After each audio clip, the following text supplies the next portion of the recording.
Well, all the rain we've gotten in the state has been pretty positive when it comes to crops, but there are some negative aspects to it. So JD, let's walk us through kind of how this growth has probably caused some problems when it comes to fire. Okay, for purposes of wildland fire, we have generally two seasons, what we call the growing season and then the dormant season. Right now we're in the growing season. We usually define that from May through October.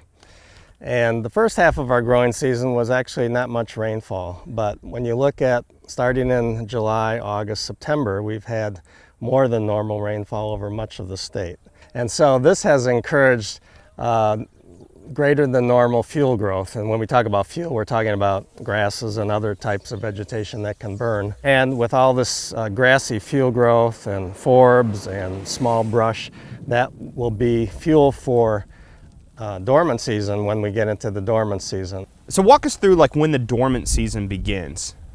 Okay, the dormant season typically occurs when grasses like this start senescing, as some of them already are now, and we have our first hard freeze. All the grasses basically die and go dormant. The deciduous trees drop their leaves, they can be burned, and so forth.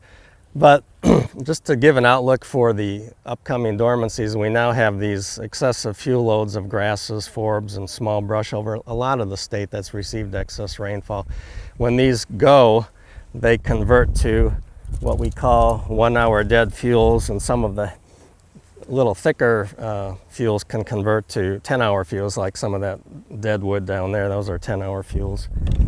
And so these typically are involved in the start and maintenance of fires. So in areas that have had excessive fuel loads going into the dormant season, we can expect probably greater than normal fire activity given ignition sources. So you add these excessive fuel loads on top of the below normal precipitation that might be expected this upcoming dormant season, you can have some possible problems for wildfire activity in Oklahoma. So switching gears a little bit, you have some workshops that are currently going on, and then there's still a few more coming up in regards to OK Fire. So talk to us a little bit about those. Yeah, OK Fire, as most of your, or some of your viewers may know, is our weather-based decision-making system for wildland fire, which includes wildfire applications and prescribed fire applications. It's a program of the Oklahoma Mesonet. We couple the Mesonet to take us up to the current time with respect to fire conditions, and then we use a 84-hour, basically 3.5-day forecast to take us into the future. So we're going to be holding these workshops around the state, one in McAllister, Duncan, and Stillwater. These are open to the public. They're free. We basically have 6 hours of training where I go over various aspects of fire weather, fire danger, smoke, anything related to wildland fire, and then we intersperse these with lab exercises where they can go to their laptops and navigate the website to become more familiar with how the products work. All right, thanks JD.